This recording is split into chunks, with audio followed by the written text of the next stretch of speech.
Here we go. Josh had a rant saved up, so I want to hear this rant. So let's in that aspect is Go on. you Go. I don't know. I mean, what was it? What's the word I'm looking for here? Hello. I feel a little bit sorry for Josh sometimes with that intro, and then I realize, no, I don't. Even Josh doesn't feel sorry for himself. He's sitting here shaking his head no. What are you even looking at? What are you looking at, sir? Planes? Now I am. He's looking at planes. Come on, I'm looking at He's looking at planes. Myanmar passenger jet lands safely after landing gear fails.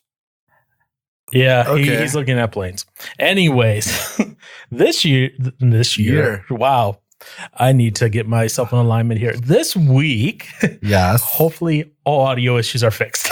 Yeah. Fingers crossed. That was my fault because I was like, let me do a firmware update.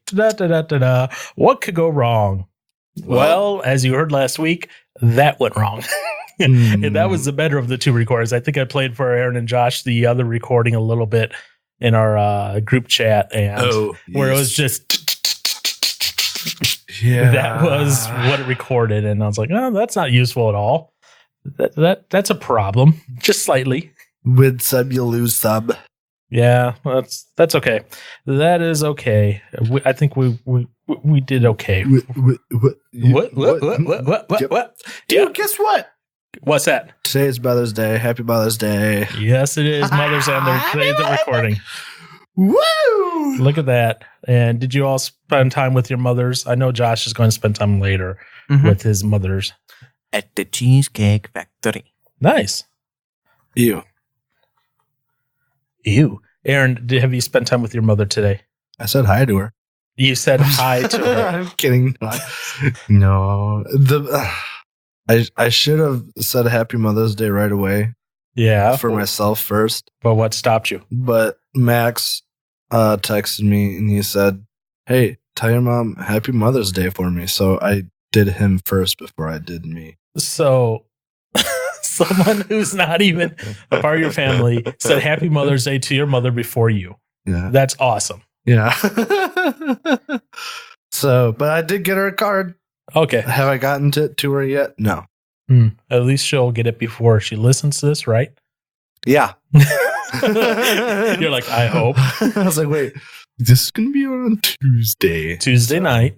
So yes, I mean, it's in my room right now waiting. Okay, so on Wednesday, if you're like, I still haven't given the card, then we know. Whoa! Wow. Okay.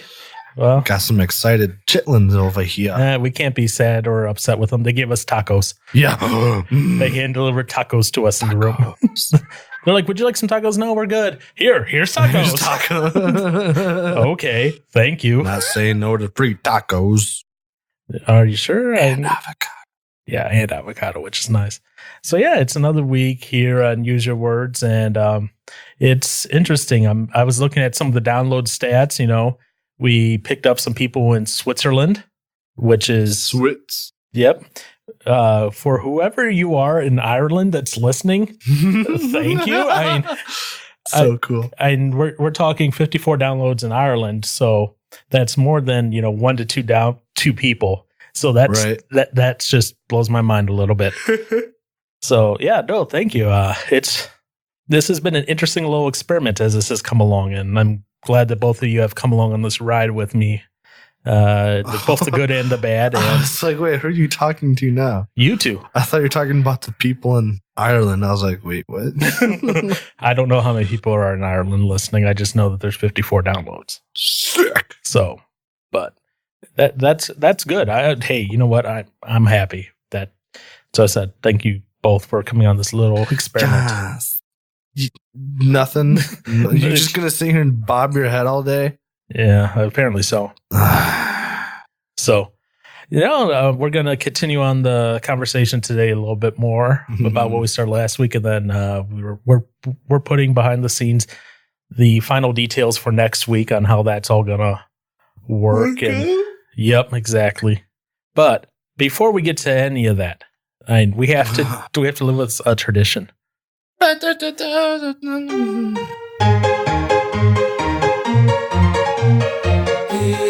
Eric's word of the week. That's how I feel about this right now. Why do you feel about that? But Okay, well, like I said, your word this week isn't that bad. for what you think, I don't look at words in the vocabulary dictionary thing. Well, it's not like I sit there and spend time in the dictionary either. All right, lay it on me. Your word this week is mini beast. What? Mini beast. Mini beast. Mini beast. Yep. MINIBEAST. I mean, what? A mini? How's there a definition for that? There is. Let me give you the example sentence. An Explorer Day on May 28th will see an activity day for children and the chance to get up and close and personal with Mini Beast. With Mini Beast. Yep. Not with, well, I mean, I guess. What? Is it just like it's just a small, like, animal of some beastly animal? A small beastly animal? Yeah. I mean, All right. what else would it was? All right, that's your definition? Yep. All right, so a mini beast is a small invertebrate animal, such as an insect or a spider. That's disgusting. So what? Why is that a mini beast? that is not very beastly at all. Well, I mean, for you they are. They make you run away and scream and run in the other direction. You know what? What? Nothing. Okay, go ahead and peel your skin there. Yeah, it's annoying. Oh, Mr. Johnson. So yeah, I saw that one and I was like, it was either between that or a phrase, and I decided I won't do phrases with you. I'll just do can words. I hear the phrase since you didn't use it, or are you going to use it another time? No, I said I'm not going to use a phrase with you. The phrase is latchkey incontinence. What? Nada. Josh, you can talk. You don't have to. Yeah, sit there why are you and so mummer to yourself. quiet? You're not a mime or whatever those things are. That would be a mime. Yes. Latchkey incontinence is it's a phrase used where basically the closer you get to your door of your house or your apartment, and like as you twist the key in the door to unlock it, the stronger the urge to use the restroom is. What? I can't say I've ever felt that. Oh, I have. I have. Because you're just all the more closer to that final goal. Yeah, exactly. And then, so as you get there and as you're turning it, like your bladder's like feeling like it's going to release more and more. That's definitely Josh. Yeah. That's definitely Josh. He goes through that every time before he leaves his house. That's why. And one more here. So, yeah. So I came across that one. I was like, oh, that's interesting. Latchkey incontinence. Yeah, yeet. So now there's all right. Did you just seriously do that? Yeah, yeet. Yes. He did just eat. I need a button of you doing yeet now. Just so I can have it in your head so much that you no longer use it. I hate it. Yep. I'll never hate the yeet. Oh my gosh. That I do not like. See, I can do it. I have the power. I've got the power. Yep. Here's another one. Stop. And since they're all recorded on individual tracks, guess what? It's easy for me to get it. Wow. Yep. There's Way to no go. running now. Well, there's running, but I just won't get anywhere. There was never any running ever. Well, I guess maybe not for me.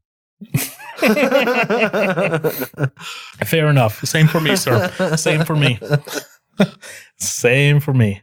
So, I'm like, how do I transition that one away? I don't know. Oh. Well, I just have to do a hard wee. So this week we're continuing on Mental Health Month, May thing. Sorry, I was just taking off my glasses because they were sitting weird underneath my headphones. And I guess this is something maybe I wanted to talk about a little bit, maybe more because I've seen this. I've seen both the good and the bad of this. And of the whole churchy thingy. The whole churchy thingy. Wow. Very, very, very descriptive. Yes. There. Thank you. So the churchy thingy, as Aaron says, is the fact that and like I said, there are churches are doing this, I guess you could say right, where they're doing it right. That's the only way I can put it. Is he right or is he right? Where sometimes, and I've seen this personally, people who have some sort of mental health issue, be that depression, bipolar, multiple personality, Aaronism, whatever that is. And I'm kidding, Aaron. Although I think you have to have something. Oh, I do. Because what? Because what? Yeah, exactly. But where the churches are kind of failing people who are having these issues. And I know, and again, I'm going to preface it with this. I love my mother. And obviously today's Mother's Day, so it's like, oh, great, I'm going to talk bad about my mother on Mother's Day. You better not, boy.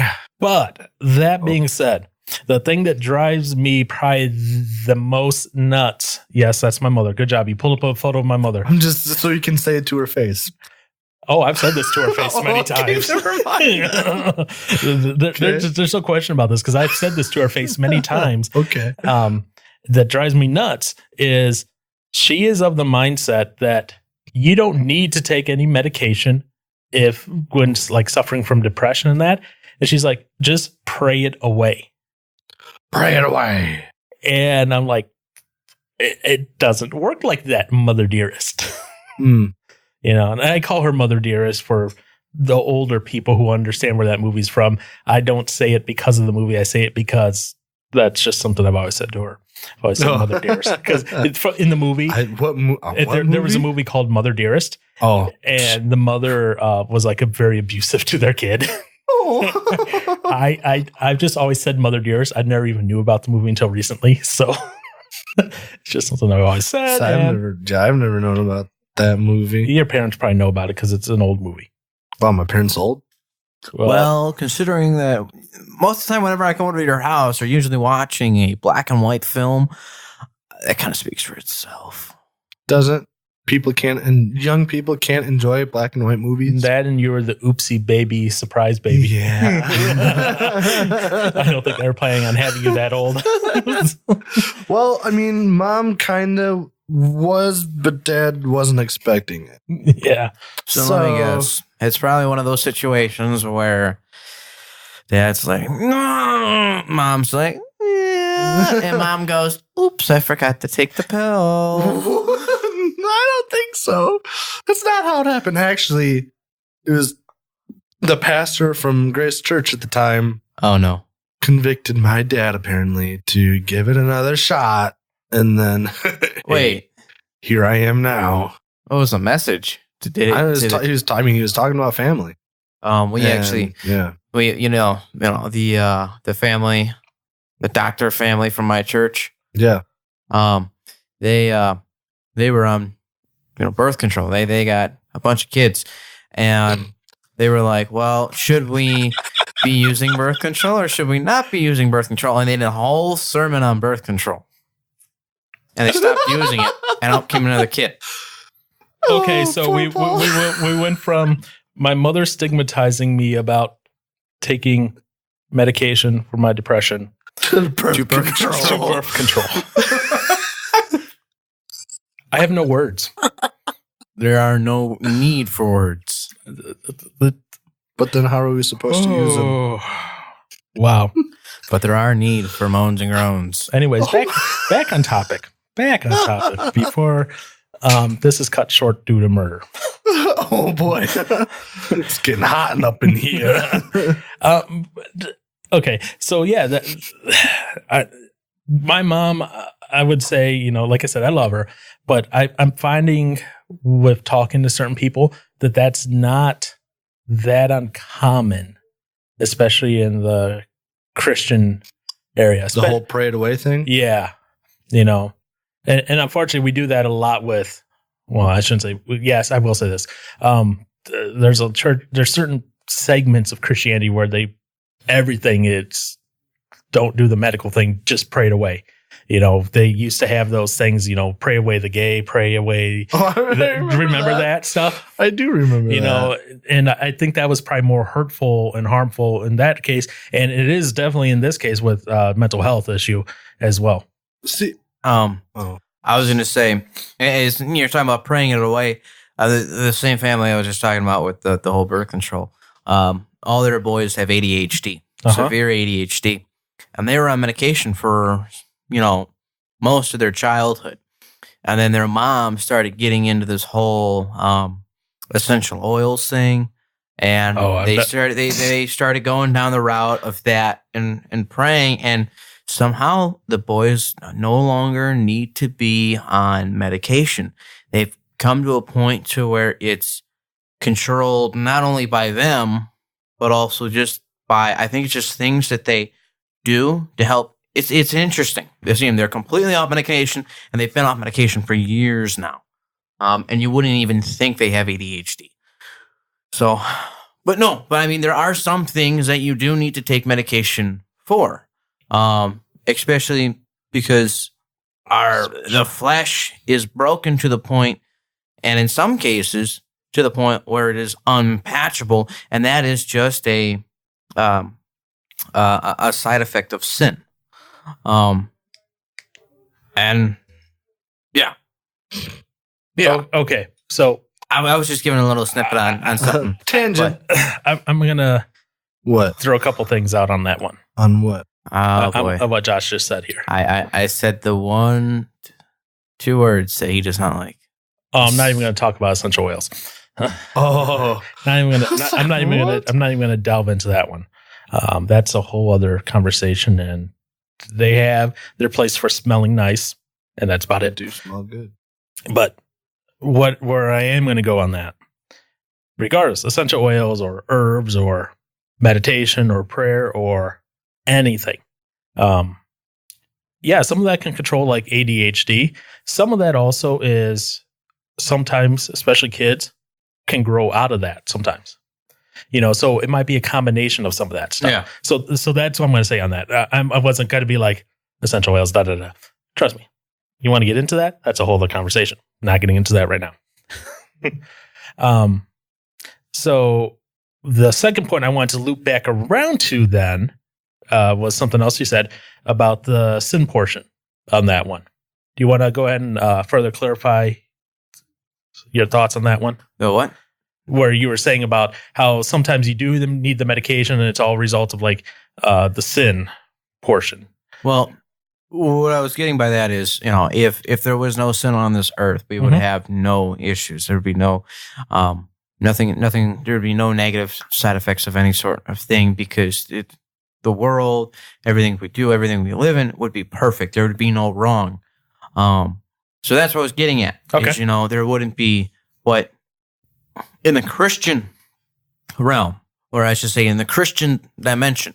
Yeah. And it was something I heard. I thought it was a really cool message last Wednesday night about the 2 different dimensions and stuff like that. Okay. But in the Christian dimension, us requiring things to help hold our broken bodies in place are needed because of sin. So that's where I was getting with that. And I do agree there are certain things to where there is some things to where the soul is not meant to live inside the body forever. So why would the soul be able to fix the body? To one extent, prayer, yes. To another extent, prayer, no.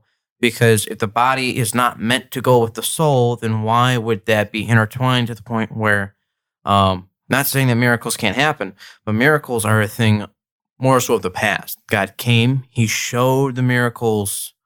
Now it's up to us. Not saying that they still can't happen, but they're not like what they used to be. Okay. And Aaron, I want to hear Aaron's thoughts on that. I want to hear him pop in. Anyways, so don't do that. You made me lose my spot. You're the one who wanted to throw to him, and and then he didn't take it away. Anyways, but no, I mean, there are things that are going to require physical assistance of if it's a substance or if it's a mechanical assistance, because there's no point for our bodies to hard way. I mean, somebody who's wanted to do certain things in their life and they can't because of certain circumstances of my body. Why would our bodies become perfect if they're not coming with us to heaven? And with that also being said, why should we, as much as we want to, I wrote this down in a book.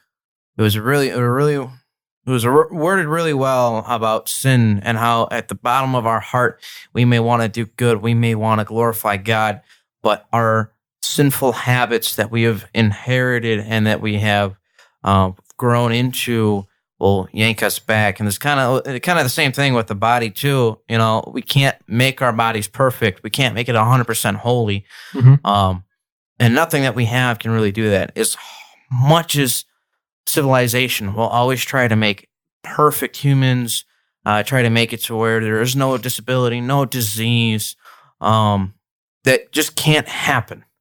So because there's too much of us, there's not enough resources, and it's just not meant to be. But yes, go back to you on what you were talking about with your mother and pills and praying. I agree. I mean, there's only so much you can do. And I guess some people, if there are some Christians out there that are listening to the podcast right now, they go, "Oh, well, you're doubting in God. Shame on you for doubting in prayer." I'm not doubting in prayer, but there are things that it's going to require. It just kind of like twists. Somebody could be jumping in the conversation right now and say, "Oh, you're doubting in God. Whatever you're saying, you're doubting in God." I'm not. I'm really not. I acknowledge that there is some other things. I'm not saying that anything and everything is not 100% solvable through faith and through Christ. I mean, it is, but it's like, let me ask you this. If you're somebody who's thinking that, what if you have a really severe case of ADHD to where you have the hardest time of just sitting still? How are you supposed to pray? Because there are times that my brain is just going so fast that I can't even, I have a hard time praying to God myself. I have a hard time sitting there still, keep my eyes closed without my brain bouncing to a different topic, a different thought. So if there's somebody out there, which there probably is, who's way worse than me, how are they supposed to sit there and pray? How are they supposed to sit there and concentrate to read the Bible? If they can't get there, how are they supposed to get there? Right. And that's where I'm saying it's not that I'm doubting the power of prayer. It's just you need to take some steps, and those steps do require pills, and that's where I agree with you, Paul. I mean, it's... Yeah, when I threw it back to you, I wasn't like, okay, is Josh saying, oh, you need pills and that because you're sinning? I just wanted you to kind of flush out your thoughts a little bit more, not just go, here's my thought and back to you. Thank you for flushing that out. Johnson, do you have anything that you want to add? No. Wow, that was very bold. Like, it's so bold. I feel like he has more energy behind that. So I think you should elaborate on why that was such a powerful no. Because I was ready for it. You're ready to say something? No, I was ready for you guys to ask me something. He was ready. So he's ready to say something. He was ready for the no, is what he's getting at. But he was ready to say something. Okay, we're not going to get trapped in this loop here. Okay. We're not getting trapped in this loop. So one of the things, and I'll say this, for the churches that are kind of doing this wrong, is they equate. And this is what I want, like I said, I wanted you to explain a little bit more on your thoughts on this, Josh. Not that I'm saying that you think this, but they equate sin as in, oh, I'm depressed and suicidal. Therefore, I must have this great sin in my life that I'm not confessing, that I'm not dealing with. So they're saying that your way of dealing with it is by taking pills. And because you have to take pills, it's a sign of that you haven't dealt with it properly yet. Right. So whether that be, I murdered someone or I'm having an affair or, whatever. There's people, and I've met these people before, and who basically are like that. They're like, because you're sinning, therefore you're depressed. And I'm like, that's not always the case. But I was going to say, depression is it's not side effect that I'm looking for. There's a certain word. It's like a byproduct of sin is depression. Is it? I would say maybe it's a byproduct of the original sin. I wouldn't say it's a byproduct of sin. Yes. Thank you. Thank you for wording that correctly. And that was my original thought too. And I lied to somebody at work today. I'm going to go home and be depressed. No, I agree. It's a byproduct of the original sin that was committed. Yeah, because if you want to go down that route where you're saying it's a byproduct of sin in general, then everybody should be depressed. Or schizophrenic, or have ADHD, or something like that. Or be suicidal. Or sit with tacos in front of them and not eat them. Aaron, I ate before I came here. I know. Okay, what if they're listening to this? What if they're going to hear you're not eating your delicious tacos? I ate one and it's fantastic, and I'm looking forward to finishing them after this podcast. Okay, because by then I will be hungry. Yep. So according to an article from sojo.net, SOJO.net. Good job, Aaron. Yeah, I know. Nearly 1 in 5 adults in the U.S., or approximately 43.8 million people, experience mental illness in a given year. 21.4% of youth ages 13 to 18 will experience severe mental disorder at some point during their lifetime. That is a large amount of people who are dealing with this. I saw somewhere in the news where I was talking about America seems to have it far more worse than any other country for this whole mental issues and all this stuff. So I just wonder why that would be, if that's actually I wouldn't true. be surprised, because I remember reading something. I don't have it saved, but it was talking about how actors are actually, they have some of the highest chances of developing depression, are actors. And I don't have that page, but I remember reading that and I was like, really? If I can pull it up, I'll pull it up. But I think a lot of that comes back down to, especially in the US, we're big consumers of social media and comparing ourselves to others. There's a big chunk of that. Actors, they're always comparing themselves to other actors. They're looking at things that they have and haven't won. And yes, they have all this money, but as we know, money doesn't necessarily buy happiness. Money just allows you to do certain things more of, like buy an $8,000 guitar or something like that. And what was interesting is last night was Mr. Case, right? Mm-hmm. Well, Mr. What? Jared, my brother, was in Mr. Case. Was in Mr. Case. And for those of you who don't know who Mr. Case is, it's before prom, and pretty much it's a group of senior guys. They do skills, talents, they do dancing. It's kind of time where you can kind of like be serious, but then at the same time just have fun and kind of embarrass yourself. Mm-hmm. And at the end, somebody gets crowned Mr. Case. Okay. The very last thing is all the guys came up, their escorts, and the escorts asked them a question, and they answered it. And one of the questions was, what do you think the biggest issue is with social media? Okay. And the student responded with, no, I'm sorry. It was, do you think social media is bringing us closer together or dividing us? And the kid responded with exactly what my response would be. As much as it's bringing us closer, it's making us farther apart. Because and this was his response, okay? Okay. This is his response. That's how he sees it. I was kind of shocked because usually, your idea would be, I can talk to this person and they're over in Madison or they're over in Florida or they're in Europe. I can Snapchat with them. I can see them. I can Skype them, FaceTime them. You can have a lot of close interactions, a lot of visual interactions with people these days. But he feels that there is so much tension and ease of explosions online. People can just get angry in snap of the fingers. Boom, they're angry and they post what they say online. And he thinks that the issue with it, as much as it brings us together, is pushing us farther apart because everybody will bring that to school and it will create even more tension in school that doesn't need to be there. And so I was kind of surprised by that. But I mean, that is one way that social media can do it. Now, my response would be, as much as it allows us to, there's this, at least for me, there's this physical disconnect. I can say something through text. I don't have to worry about your immediate response. I could say something to you in person. Like there are times where I've said something to Aaron in person and he gives me like what the heck did you just say? Like it's just like whatever I said causes him to give me that look of like, really? Really? Yeah, he's doing it right now.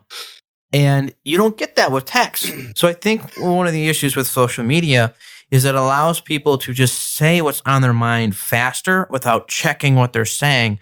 But at the same time, the less interactions we have physically, I think we lose our ability in how to handle it because we don't have that personal, physical, you're right there, kind of thing. That's my opinion on it. Yeah, I feel that depends on the person. I don't know. I would feel like I'd be just almost as afraid to send somebody a text message as it would be to say it to him in person.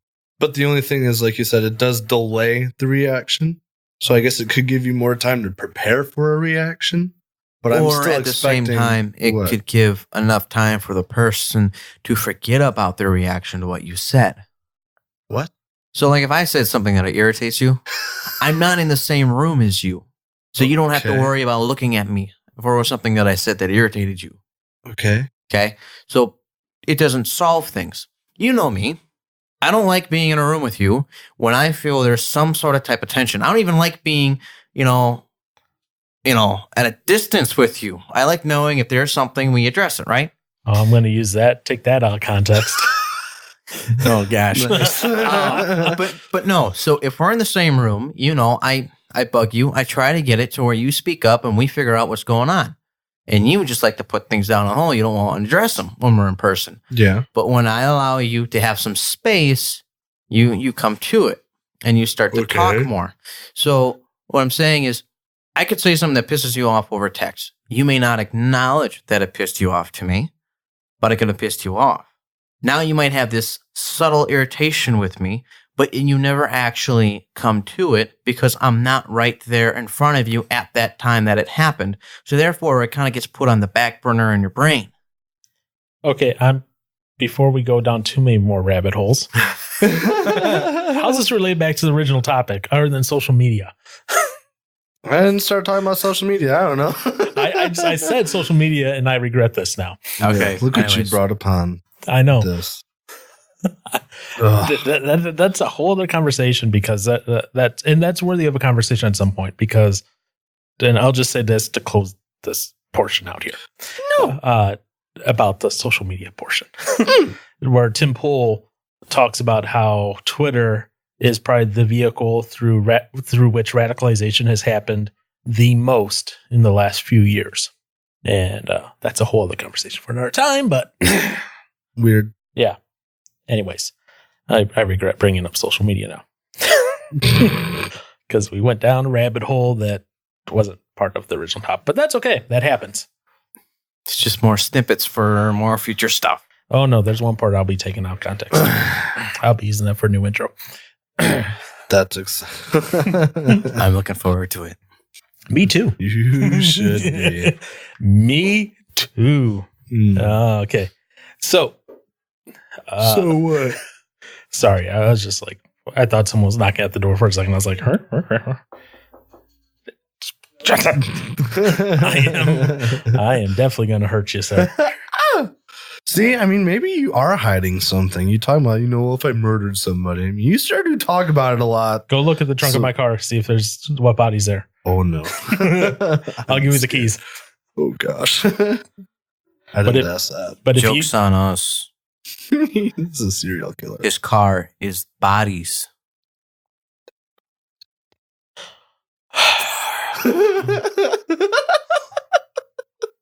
Anyways, I will say this. When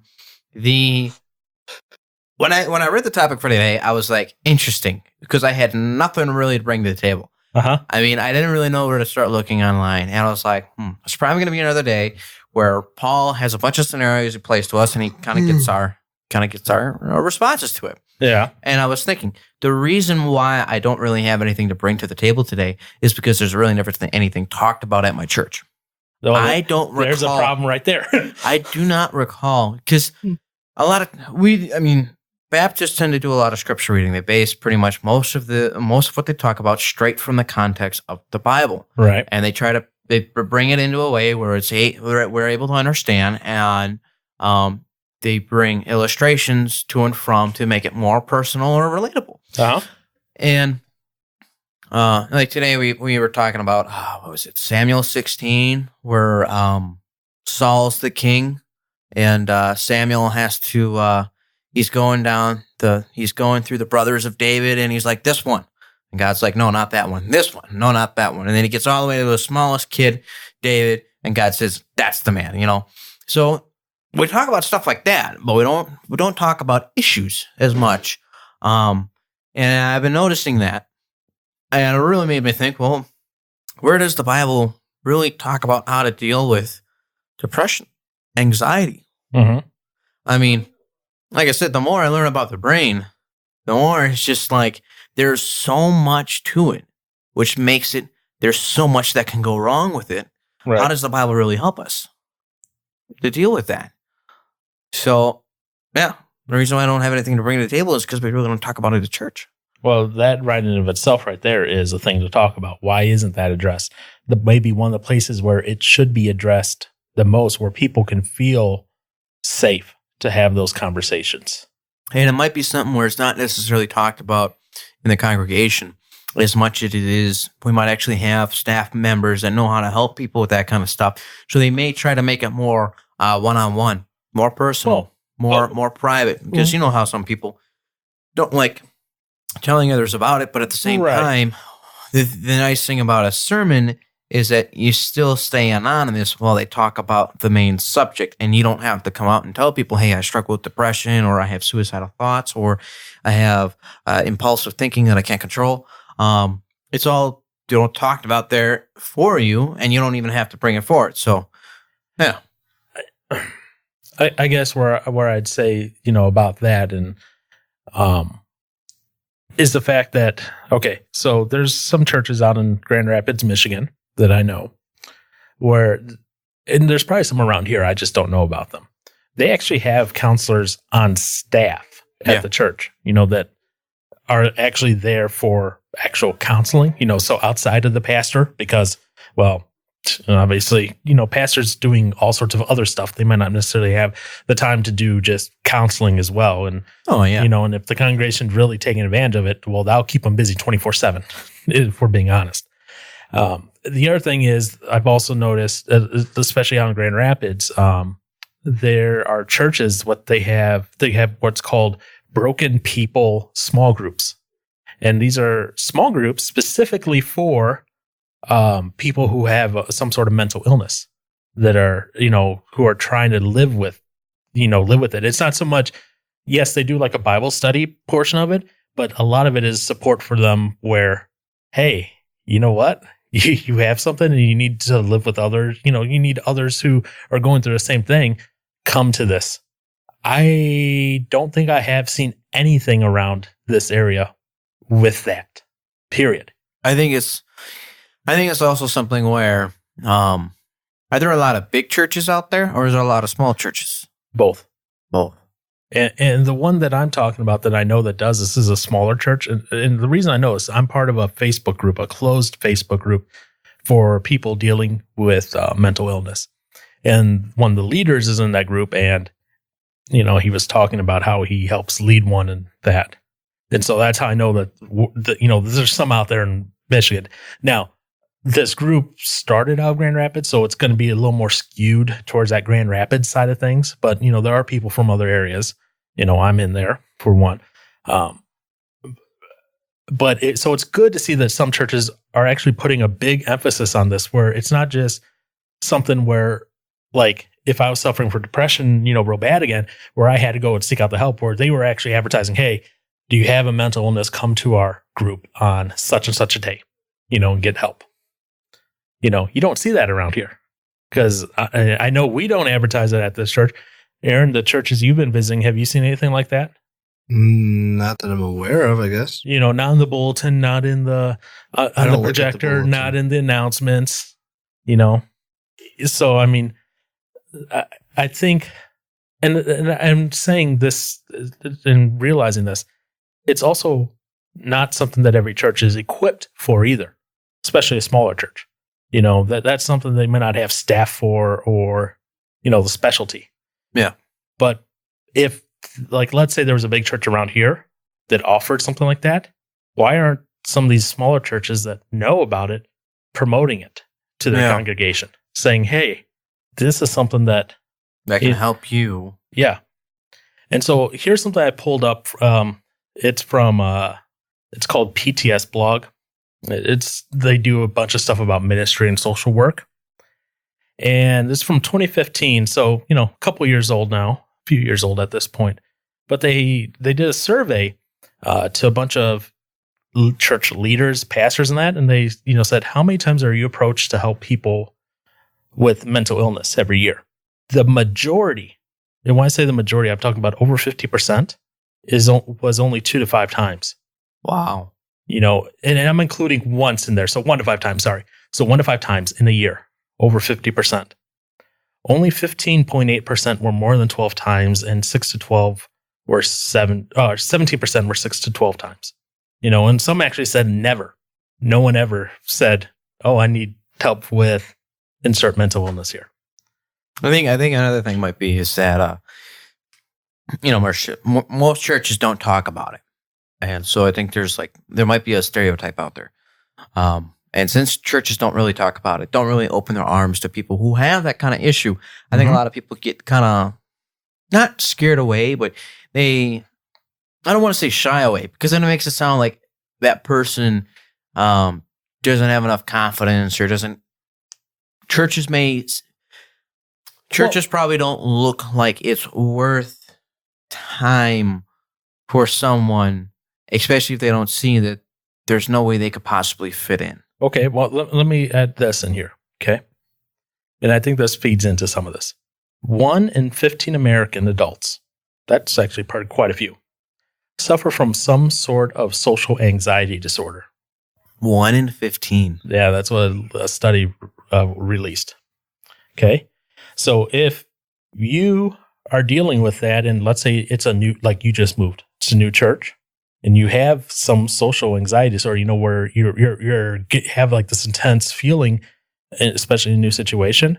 If you go to a church you've never been to, and let's say, you know, an usher puts you like in the middle of the row, you might get anxiety and be like, nope, I'm out. You know, because that can happen. You know, when I got out of the hospital, I remember, you know, going to the hockey game one of the nights right afterwards, and I just had intense anxiety. I wanted to get out of there so bad. So I mean, you have that, and that's gonna cause issues. And I say there's definitely a lot of things that can culminate to that. There's definitely probably more people out there that have some sort of mental illness and aren't plugged into the church. And it's probably just one of the various reasons as to why they're not plugged into the church. But at the same time, you also have, you know, Aaron and I's generation, who I know quite a few kids grew up in the church with me, and they went to college, and they have no plans on going back. Right. And I think it might be something more of, they grew up with it, and nothing really sat with them. Nothing really like got put in their brain. Nothing ever was personal for them, so they just left, and now they're not coming back. Whereas a lot of like my mom grew up in a Christian home. My dad grew up in a Christian home, but he started taking it serious after he was dating this girl, because this girl's father really made an impression to him.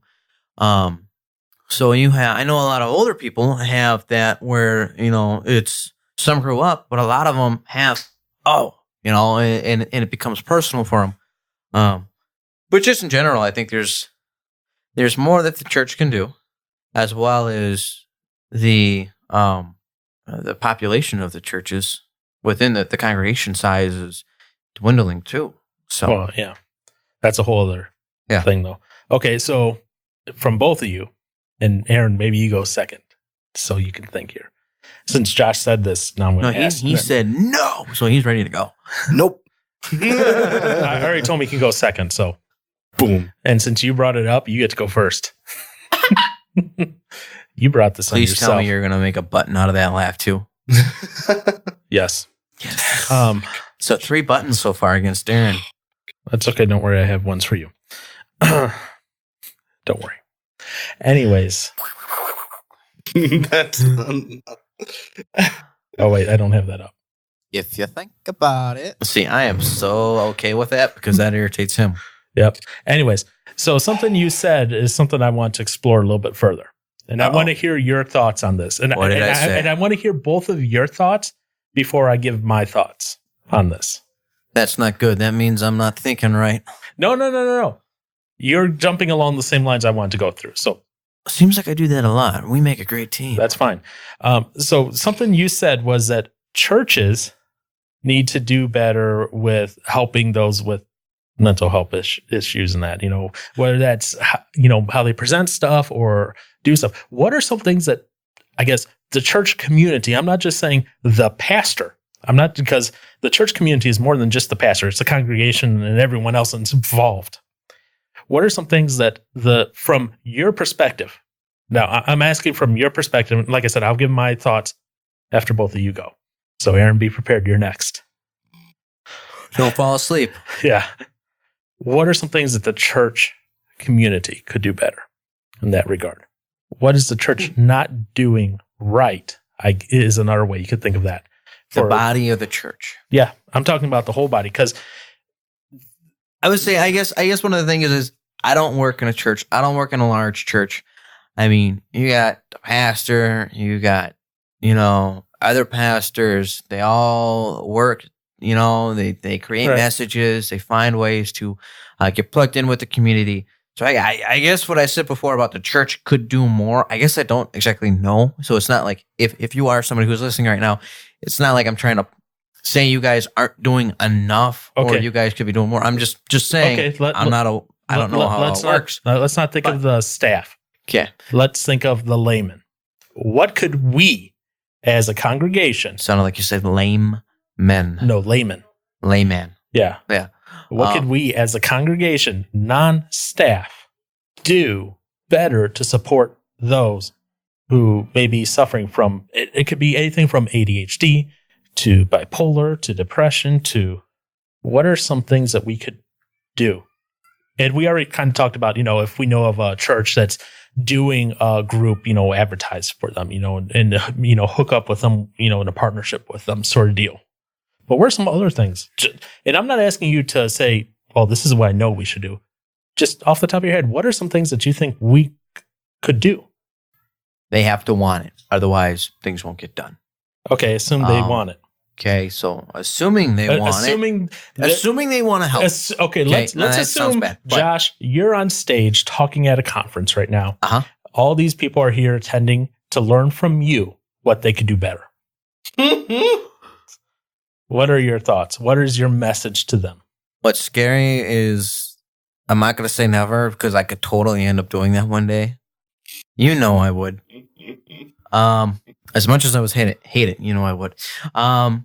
I guess that's kind of hard because it's like the easier response is everybody should go to school or everybody should get rubbed up on knowledge and how to identify people with certain mental issues, how to approach people with mental issues.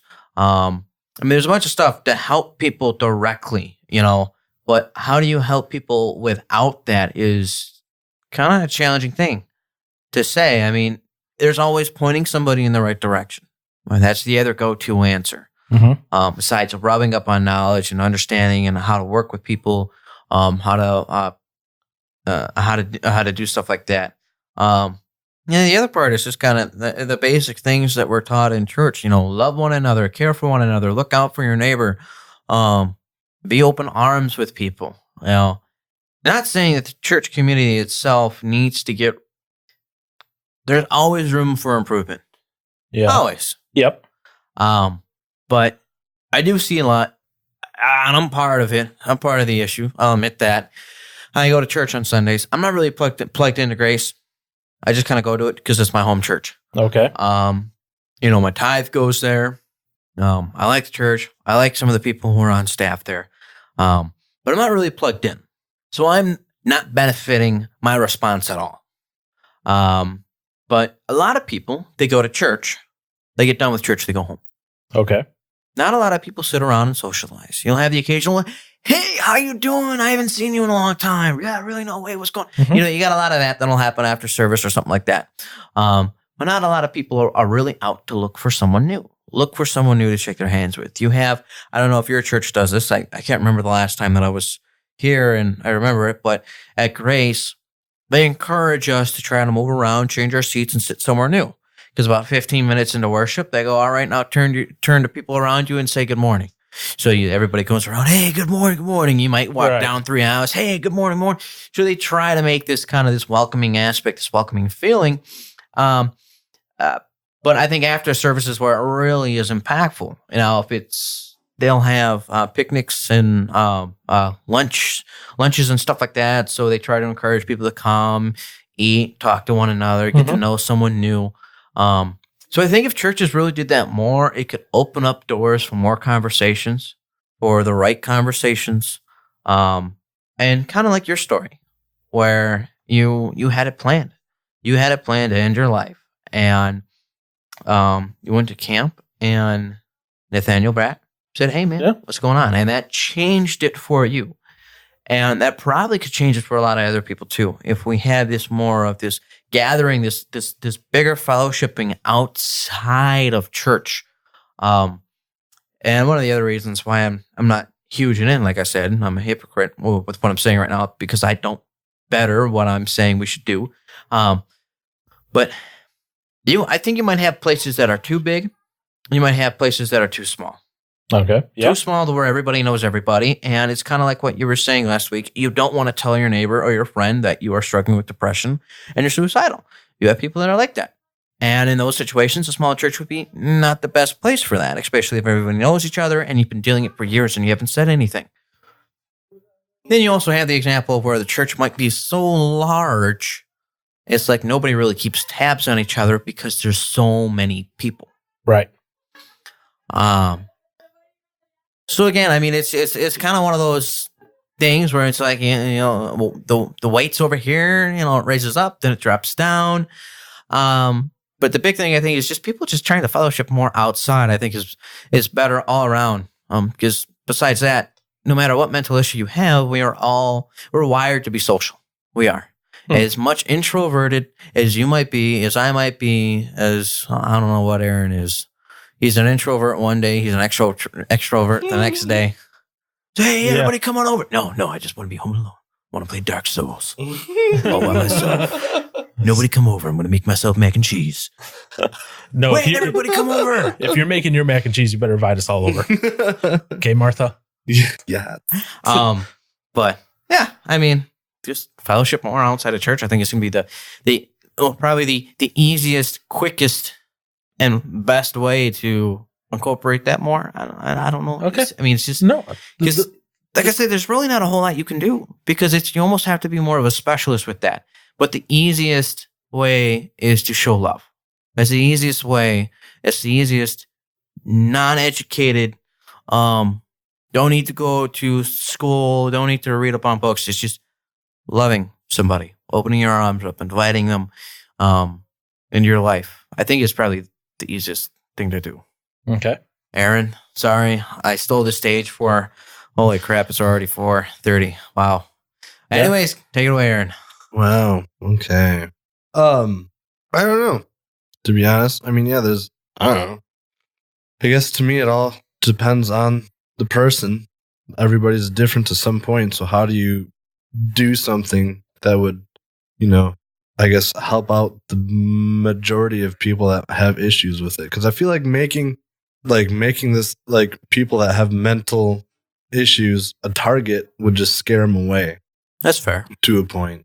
That's fair. Because I would hate to be targeted by a church and be like, oh, I need to look out for these people because they need help. Oh, yeah, doing it that way would be bad. Well, and that's what when you when you advertise it and make it seem like such a huge thing, I feel like that's what would happen. Well, you're not going to be going and doing like, hey, here's a support group for mental health people. Aaron Johnson, please sign up. You're first on the list. You're not going to do that. No, it's not that. I'm just saying, even like a church is like, oh, hey, yeah, if you have mental issues or whatever and you need help with that, this is a group to do it. Well, the person that has a mental health issue could be like, well, I mean, yeah, I need help. But if I go to that and people see me go to that, then they'll know I have a mental issue. And then maybe what if they treat me differently? I feel like there's so many bad things that could happen with it too. I don't know. But you also have to remember that the people who are there are probably also there because they have something. No, yeah, I know. But depending on, I mean, I get what you're saying. In his aspect is, what if there are people around that aren't a part of it, but they see him go in the same direction or into the same room? And I think that's where churches probably, I could be wrong, they could probably do it as a Sunday school thing, but they probably might have a meeting at so-and-so's house. Yeah, and you can do that. Yeah, you can. And that's when you were talking about having more events to like do fellowship and stuff like that with, people from the church. That's always a great thing to do. But I feel like, I don't know how many churches already have a lot of other things going on other nights. Yeah. That's like, okay, well, now how do we add another thing for this group of people to get them help that they need? And that, I guess, is where a bigger church can help with that more because... Bigger church, yeah. Yes, a smaller church, no. And at the same time, I can see maybe why a smaller church might not want to. Well, and that's where I came back, where maybe the small church doesn't have anyone on staff to help with that, but they know other people. A large church does. Yeah. They partner with them to allow the... Yes. And I can see a smaller church being kind of... I mean, I wouldn't. If it's going to help somebody, let's do it. But I could maybe see some smaller churches not wanting to go down that route, maybe because of the different denominations, as well as maybe the fear of losing their congregation to a bigger church. I could see that being more of a weighing factor. But I mean, yeah, I could. Yeah, and that's. I feel like the biggest thing the church, the church should be concerned about is obviously getting the person the help that they need. Right. Now, obviously, I guess to a point, like if you say, the part of the congregation goes to a different church because they can help out with this better. From a financial point, that can suck for a church because if a lot of people left the church, then they don't have, whatever, any money coming in to help pay for whatever it is that's going on in the church. Yeah, okay, I get that. The building needs money and needs stuff to keep it going. Otherwise, it's just going to die down and turn into whatever else. But I guess that's, man, I feel like that shouldn't be a huge concern or something to worry about. Mm-hmm. I mean, I agree. And, for you, if you are doing, stuff that, that's honoring God, he's gonna make it happen where you'll still be okay. Yeah, you're gonna have some rough times. That's not, avoidable. But in the end of the run, you're referring about a church right now, right? Yes. Okay. Yeah, just like as a building itself thing. Yeah, whatever. But, the biggest thing is just to, love on them as Jesus would show them love, or just, treat others as Jesus would treat them, which is hard to do. Obviously, none of us can always do that. We're all going to have bad times doing that. Oh, yeah. But a good thing it would be for people to, know or should learn about just how to notice certain actions or something. Like if they notice somebody with a mental illness, didn't know, but they saw them do some sort of action, they'd be like, hold on a minute, or like if they said something, Right. you know, that just set off something. Like people should be aware of certain things that could give them idea or give them a hint that, hey, maybe something's wrong with this person. And the big thing is just taking that step to be like, hey, how can I help you? Do you need help? Is there anything you would want to tell me? Right. And that comes down to whether the person's willing to talk about it or not, I guess. I don't know. Okay. But yeah, fellowship's a big thing. So yeah, for bigger churches, if they're able to do, I guess, some sort of gatherings, yeah. And I mean, if that's what would help people, I guess, not scare them away more, then that would be good to do. Because I know, Grace does life groups. Yeah. And at one point in time, we had like 30 different life groups, all touching different topics. Right. So if you wanted to learn about this, you could go to this life group, wanted to learn about that.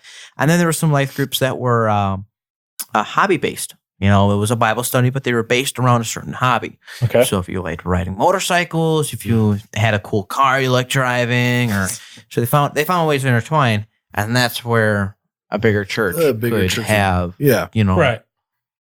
And so, and I mean, yeah, I don't know, because I guess also for me, like I said when I was saying, it depends on the person. But again, I don't really have any issue. This, I guess, compared to your average person, I would say I'm pretty average for everything. Are you sure? I don't know. I mean, it's kind of funny because the other day, in the first podcast when we started talking about this mental health thing, Yeah. and he would give examples of, you say, hey, you're texting me, you're like, hey, are you busy, or what are you doing right now? And I'm like, oh yeah, sorry, I'm busy. And you'd be like, he doesn't want to hang out with me or anything, kind of thing. Like, Yeah. I had stuff like that going on in my head yesterday. Just like, I don't know, maybe it was just one of those days. Right. But where it's just like, I don't know, I just... And that, like I said last time, it happens every once in a while. It happens every once in a while. It was happened like all the time for me. No, yeah. It was just all the time. But yeah. So, but I mean, I guess I would find it easier for myself to be like, it's always so much easier for me to be negative on myself in any situation rather than positive. I think that's true for any of us. We're always our we're all our worst biggest critics. Critics, whatever. Yeah. So I don't know. But are those your thoughts? What were my thoughts? Were those your thoughts? Oh, were those my thoughts? Yeah. I mean, I guess yeah. Okay. But yeah, for me, I guess sometimes I feel like I would prefer a smaller church, obviously, than a bigger church, because I feel like, I don't know, I mean, you get to know people more on a personal level, but then the big thing is, I guess how people react to, oh, well, you have this as an issue. And then I guess depending on how they treat you through that is a huge thing. But I mean, at fellowship, I wouldn't feel like anybody would be like, how dare you? How can you have this issue, when you serve, God and stuff like that? Like, there shouldn't be any issues with, you or anything like this to make you think that. Yeah. It's like, well, no, there shouldn't be, but there is. So it's like, okay. I mean, but I feel like people here would genuinely love you and want to help you and do the best for you no matter what the circumstances. Mm-hmm. So, and like, I don't see any stuff with the whole mental illness thing in the churches because, I mean, I guess, it's not talked about. But then I feel like if you make that a huge thing to talk about, that could make things interesting at the same time. How define interesting? Not good. Why not good? If we talk about it, I don't know, because it puts a target on them. Okay, let me ask this. Would you like to be a target of a church? Well, let me ask this. How does that put a target on someone necessarily? Because we're not saying, well, let me phrase this. I would hope when they talk about it that they're not like saying, oh, and the depressed people, Paul. Well, no, they're not going to speak. They're not going to say their name for name. Yeah. But just putting on display like, okay, when you say, I guess when you would put up something for somebody that has mental issues or mental illness, that's going to put in the mind of the people there's people like that at this church. So then it's like comes a big searching party. Like, oh well, do you have mental issues or mental health issues? If and stuff? we took a congregation and if everybody did an honest poll of 30 some odd answers of things they struggle with, I think that congregation would probably not do a hunting party, and they would try to find people with similar things. Because the amount of people that are going to have some sort of an addiction, and that's not just substance, but that's also behavioral addiction, because you can get addicted through behaviors. It's proven. No, I agree. I was thinking of something else. I was thinking of something specific. That's why I was. Or if it's dealing with you have a hard time with mental issues. Studies have also come out that people who tend to steal, it's almost genetic. Their offspring have a chance. So and then comes to another thing of some sort of chemical imbalance or something not quite right with the brain. So I think if you had a poll and everybody saw what everybody struggled with, I think people would be unbelievably shocked. How many people deal with similar things? Oh yeah. What I was going to go with was, what would you say then if let's assume a decently staffed church that can handle this? Okay. Yeah. Go on. Would you have the same sort of argument for them than promoting a class or talking about drug addiction? Would you have that same argument for that? Why you shouldn't make it a target? Yeah. You would. Yeah. Interesting. I guess when you hear, well, pastor talks, whoever's talking at the church, and they're giving examples of things you struggle with, it's always like this same, I guess, topics as lying, sex, lying, drugs, stealing, pornography, sex, whatever, or like there's so much more out there that people struggle with. Oh no, yeah, and that's that's what you're saying is they should talk about more stuff. I guess, but so it's like it's not where you're putting a spotlight on something. It's just you add more things that I guess into the category of needing help with. I think I'll also bounce this off of what you just said about the whole sex, pornography, drinking, drugs, all that. When the church talks about it, they tend to talk about it as a bad thing. Right. Is it bad? Yes. But the way that they approach it, you shall not do this. See, and I don't see that. You don't see that? I don't see that a lot. But it's because I've only been to 3 churches in Racine. The way they've talked about it in youth group is there's so much. Well, when they've talked about it in youth group, there's been this almost like this emotion coming out of who's ever talking about it. And it's not like the kind of emotion of this is wrong, but it needs to be dealt with. This is wrong. So it's almost like this anger, this aggression behind the message is kind of. I guess it depends on how. I mean, it depends on who's speaking. It depends on the church it's coming from and who's receiving it. But it's like, I think it might be how people perceive other messages. So if they perceive a different message talking about this, it's talking about sex before marriage, and they realize that the speaker, the pastor, and the congregation all have this aggressive attitude towards it, or if we're talking about homosexuality, and they have this aggressive attitude towards it, it's definitely going to make somebody who has a different thing that hasn't been brought up in church, I can definitely see them not wanting to stick around and see what happens. Before it's even brought up, I can see people not wanting to stick around and see what happens. Because the common stereotype with Christians is we're hypocritical. And to a point, yes, that's correct. But it's hypocritical because we have a different end goal than one other people. But that's a whole different conversation. Okay. I'll leave that. But say, because when he was at the church I was at today, the pastor, one of the topics that came up was marriage at one point. Well, Mother's Day, whatever. Marriage came up at one point, and the first thing, he was talking about where he talked about homosexuality kind of thing, and I was like, go figure. And then But the thing that made me nervous was like, okay, don't just leave it at that as being, or he was talking about like homosexual activity and stuff like that, either like before marriage or whatever, just in general, Yeah. according to the Bible.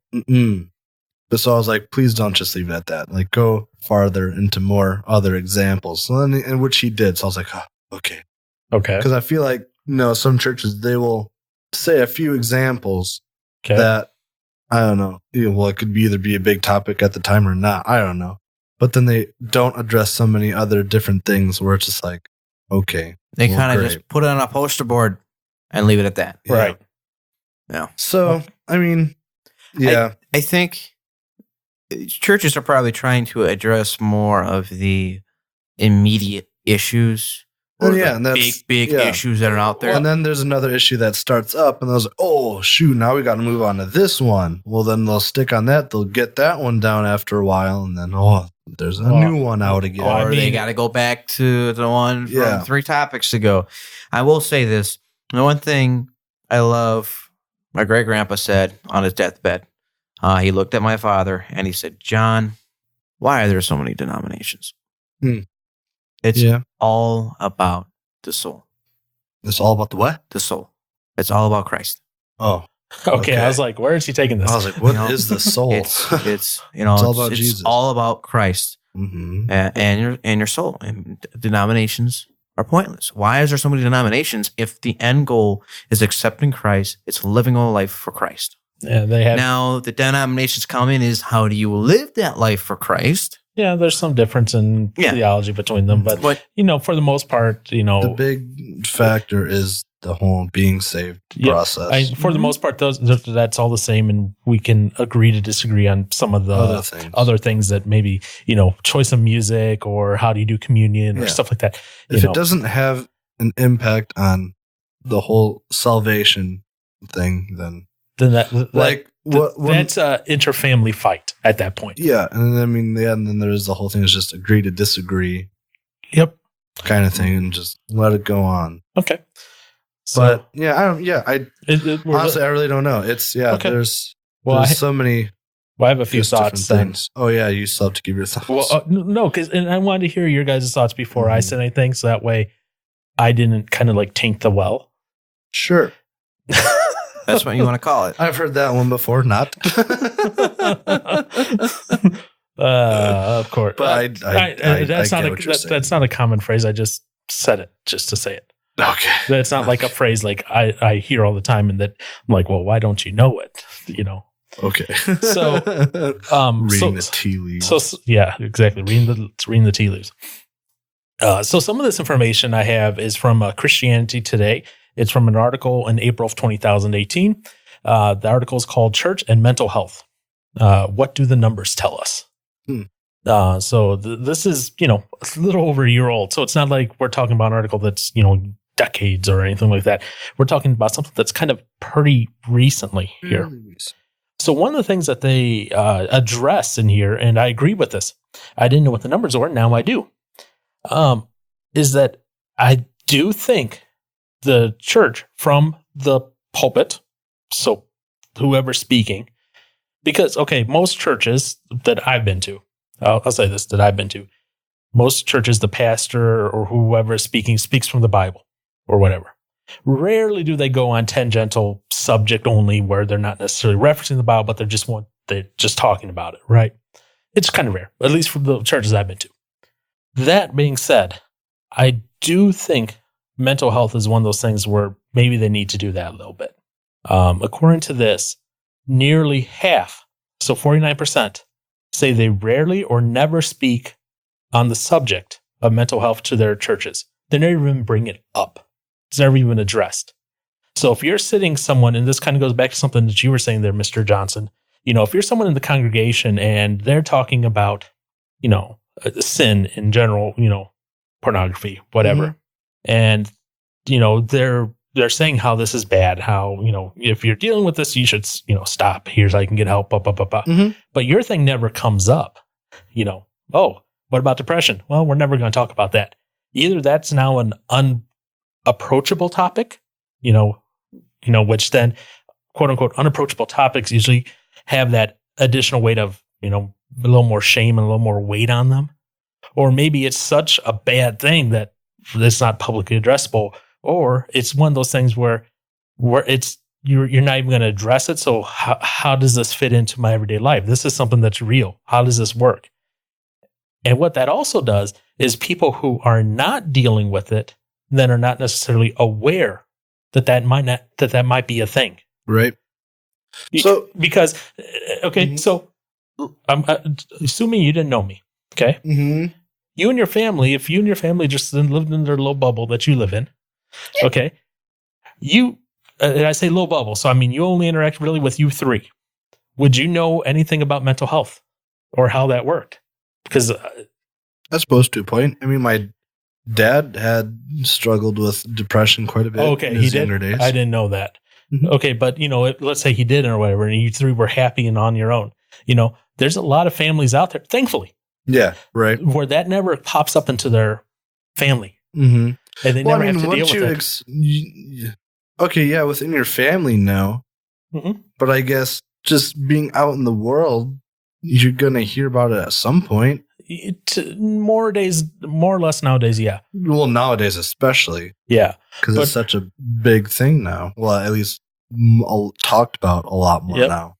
But it's also one of those things that I think both of you even said this, where it's not talked about in the church, where it's not addressed as something that affects people who go to the church. I haven't specifically being mentioned as mental health or mental illness or whatever. Mm-hmm. No.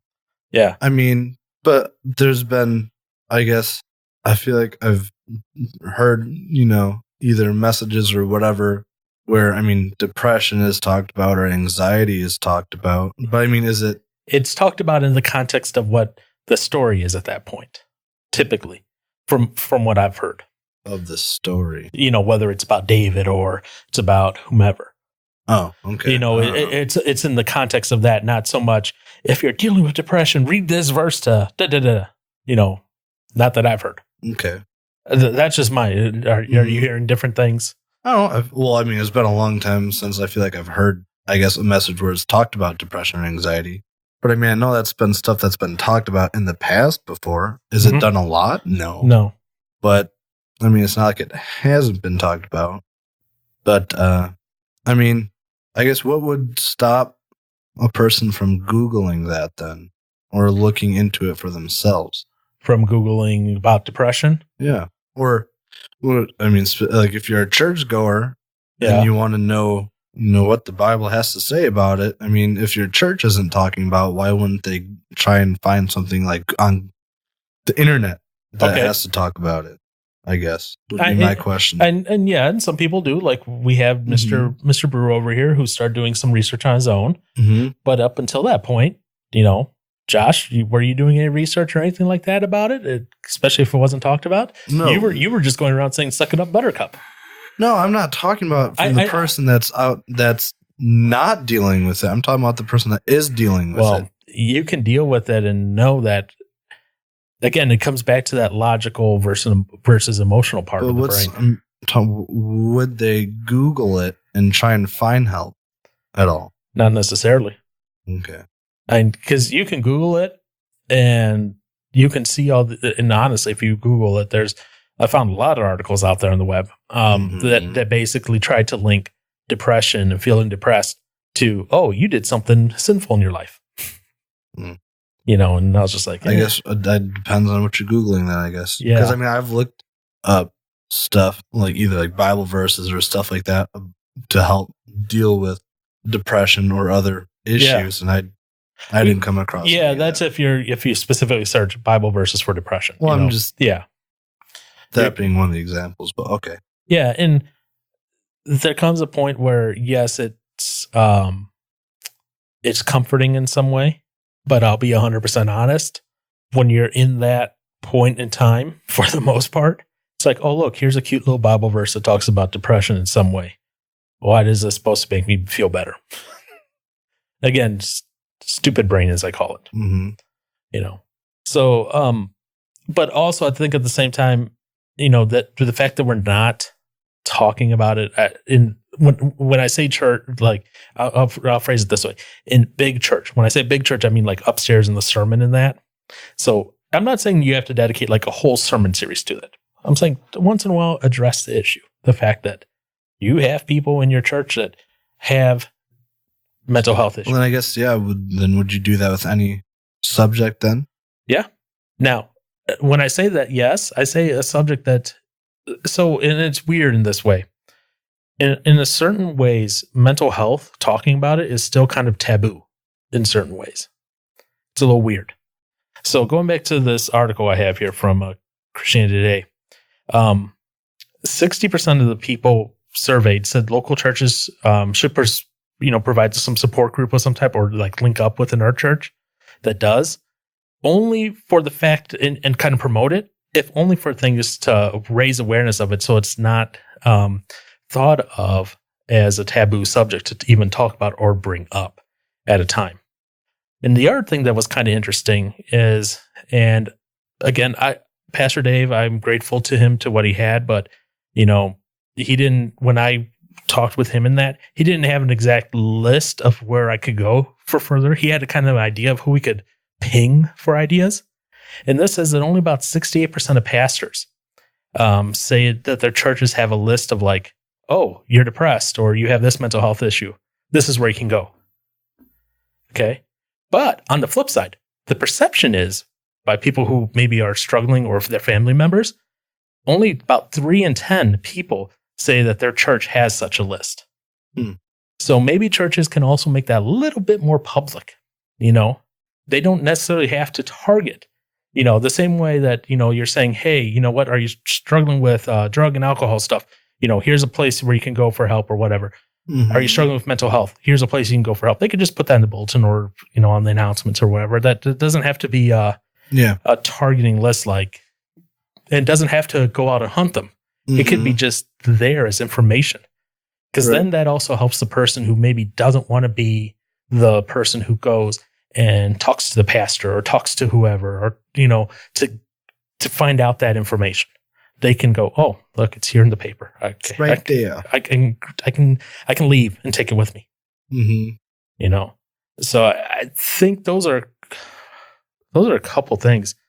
Because, I have a feeling that if the people know what resources are available for them, they might take advantage of them a little bit more. I had no idea what resources were available for me. Zero. Really? Really. The only resources I knew available for me were you, Pastor Dave, Andy. That was it. To help with mental illness. That was it. I knew nothing else. I didn't know where to go. You didn't think about going to a doctor at any point? Heck no. Because I always wondered, why is that one of their big questions, though, when they ask you in the like when you go to see a doctor or your doctor? I've always been asked, do you have any issues of depression or whatever? So that would be like one of the first places, if besides church, for me to go to, I guess, to seek help. Yeah, I don't know. I didn't even think of the doctor. And what's fun now? Guess what? My doctor doesn't have to ask me that question. He now asks. He now asks. So, how's the depression being managed? Yeah, has a record of what prescription items, I'm sure. I had to actually sign special documents to allow him access to see that information. Oh wow! He by default could not. That's weird. So, since I went into the psychiatric hospital, by default, he was not able to see that information, including the prescriptions. I had to sign special paperwork to allow him access to those medical records, as well as to see the prescriptions that were being prescribed by my psychiatrist. That's wild. Otherwise, he would not know any of that. Mm-hmm. That's crazy. So, yeah. But yeah, and really what I think this comes down to, from my perspective, is that stigma almost needs to go away, that it's not something that you can just pray away, that it's not something that is, oh, you are not being a good, as Nurse Sarah said, you're not being a good enough Christian, that medication doesn't mean that you're weak in that regard. No. Sometimes you need it. Yeah, sometimes. You do. And I'm grateful that Pastor Dave is of the mindset and he understands that sometimes no matter what, sometimes you just have to go and get the medication, and I know there are pastors, unfortunately, there are pastors out there that are of the other way. Thankfully, that number is going down. And unfortunately, what was it, last year? Yeah, it was last year where there was a pastor that committed suicide. That it made national news. You don't remember that? I never heard about it. Yeah, so he left. He committed suicide, it was. Let me pull this up here. It was a California church pastor. It was August 27th, 2018. Yeah, Andrew Stockland. He tried to take his life. He left behind 3 young children and his wife. A pastor. I say pastors probably. They definitely don't. I don't want to say they have it harder than anybody else, but they definitely do have it hard. They can be held up to a higher standard, which is unfortunate. Yeah. Which is the case for most places, most churches, and being a pastor, where do you really go? Because the idea is you're supposed to be the picture perfect Christian, the picture perfect family, and my pastor struggles with depression. How is he going to help me with mine if he's struggling? And there's stereotypical thought that Christians and non-Christians have of pastors is wrong. Yeah, they've been blessed with the ability to take the words of the Bible and to bring them to people. Yeah, that's it. But they are supposed to. Aren't the big difference in some certain ways? I guess they do have to have more together than your average family. Yeah. Well, I wouldn't say more together. So that's what. Yeah, I would say maybe people that listen can't see it, but maybe not more. They're just held to more. Well, if you're a pastor, you should have a better understanding of where you are in your life and how to keep yourself on the right path, more so than one of us 3. Because their job is to represent what they're speaking as best to their ability as possible. So if they're not trying to make sure that they're doing and honoring God to the best of their ability, then I could see that being an issue. But if it is something that they're struggling with, but are they not human? And that's the thing I'm getting at is they're going to have issues. And that's what I was. Yeah, that's what I was saying. Is they're blessed with the ability to interpret the Bible and bring it to the people, but they still are flesh. So, according to this article I have open here, I want you both to take a number 0 to 100. This is from a survey. The percentage of pastors who indicated they had battled a mental illness of some kind on a personal level. They themselves. A personal level between 1 to 100? Yeah. I'm going to say 39. 39 is my number. Johnson? 1 to 100? Yeah. What's the percentage of pastors who responding to the survey indicated that they themselves battle with mental illness? You said 39? He said 39. I like doing things in fourths, so I'm going to say 25 and go short. You're not that far off. Sick. 23% of pastors. Impressive, Johnson. Now, 12% said that they had been formally diagnosed. The others said they have not gone in for diagnosis. So, yawning Josh yawns. Get that out of your system. So, even within the pastoral system, you have that 11% who says that they are struggling with it but are not seeking treatment. Yeah. That doesn't bode well for their congregation then. I'm trying not to be critical of them, but if they're not seeking treatment themselves, they're not necessarily probably going to be the most encouraging of their people in their congregation to go and seek treatment if they need it. To tell people that need that they should go get it treated. I guess in that aspect, yeah. So, but that's a little surprising. Almost 25%. 1 in 4. That's what I said. They're humans still. They're going to have issues. Right. As much as that we would not like that to be the case.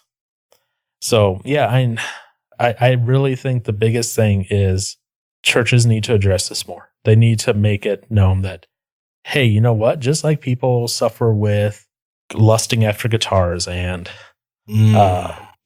lusting after airplanes, roasted maple necks, lusting after technology, drugs, whatever. People do suffer with mental health issues as well. And it is a valid thing. And it's not because the person hasn't prayed enough or hasn't, read their Bible enough or isn't devoted to God enough or isn't anything like that. I would say that could be a that could be the case for some instances, but not all. I think it plays a part in it. Yes. I think it can play a part in it. What you mean just play a part in it? Like, I think, some of that feeling, about being worthless or whatever, it comes from depression or whatever. Maybe some of it is attributed to them, not praying enough or not. I won't say, I wouldn't say though that is the root cause or anything like that. Yes, I disagree in certain cases, but yeah. You just, like I said, that's what I said. It can contribute to it, but yeah, I wouldn't go so as far as to say that's the cause anytime. So I said, okay. it can maybe help from being depressed to depressed and suicidal. Maybe it helps with that regard, but I wouldn't say that that's always the case. I'm not saying it's always the case. I'm just saying it could be. I would say always jump to the conclusion, oh shoot, I need to go get meds. Like, I wouldn't have that be, I guess, just for me personally, I wouldn't have that be my first concern. Well, but the only time they really put that as a first thing is like when you're suicidal. If you're just depressed, they're going to try like therapy in that first. What? So if you're just depressed, they're going to try therapy first. Yeah. Before meds. If you're suicidal, they're going to jump you right on meds. Yeah, I know. Okay. Just going. Yeah, but I'm saying, yes, I could see that contributing, but I wouldn't put that as a cause anytime, ever. But that. Okay. So yes, that, and then also resources in the community, like the churches make available all the other resources. They should make those available for, people who are suffering through mental health issues. And because I was talking with someone from the church today who said hi to you. And she was talking about how she goes and visits the jails a lot. And there are a lot of people in there who the only reason they're in the jail is because they have a diagnosed mental health issue and they have nowhere to put them other than the jail at this point. They don't have room in any of the psychiatric hospitals because they're maybe homeless and don't have insurance. As much as Josh likes to think that homeless people just like to be there to interact with people, there's some people who are homeless because they have some sort of issue going on with them. So that's what. Nice. Good one, Josh. At least I'm not the only one that did something today. Like hitting my microphone. You guys are just going to cause me issues for editing. Why? What? We're each individually tracked. It's fine. Still. Is that hard to get out? I'm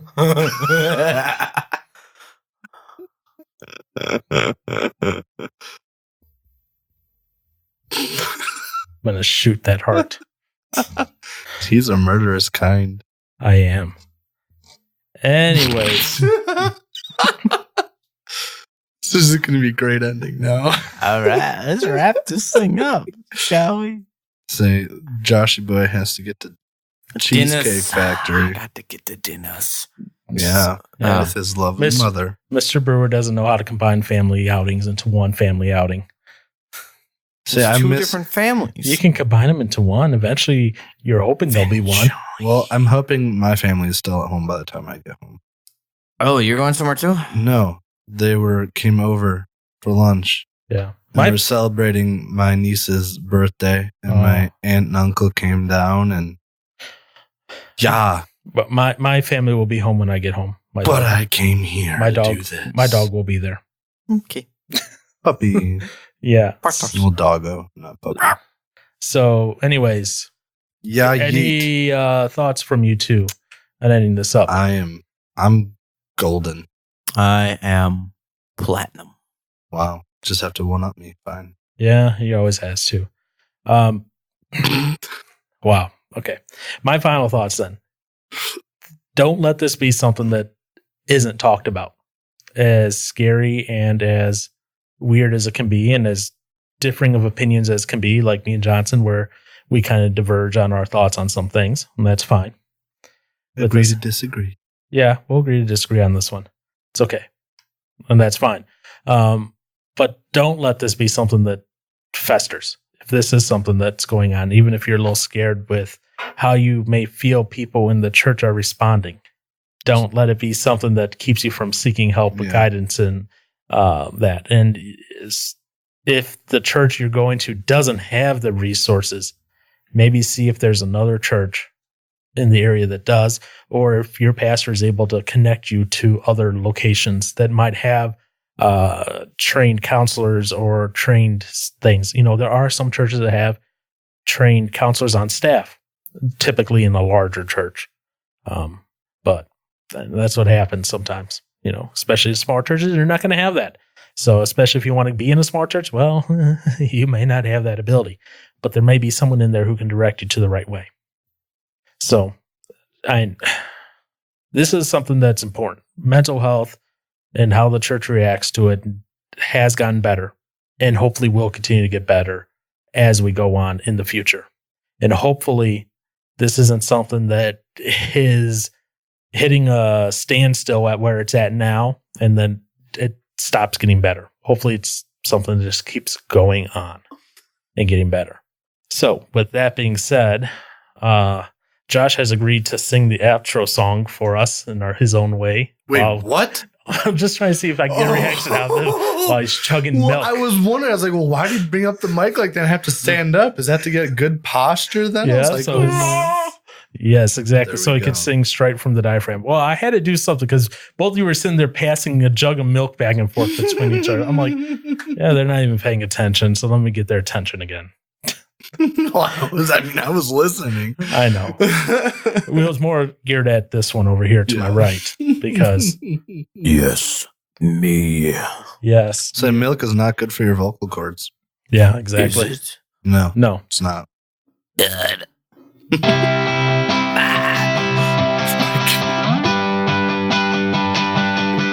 The ADD was strong with you today. Indeed it was, master. Indeed it was. Can you be like Vision and just disappear and die? Wow. Spoilers. That's over a year old spoiler, so Yeah. Maybe people are waiting to get to see it.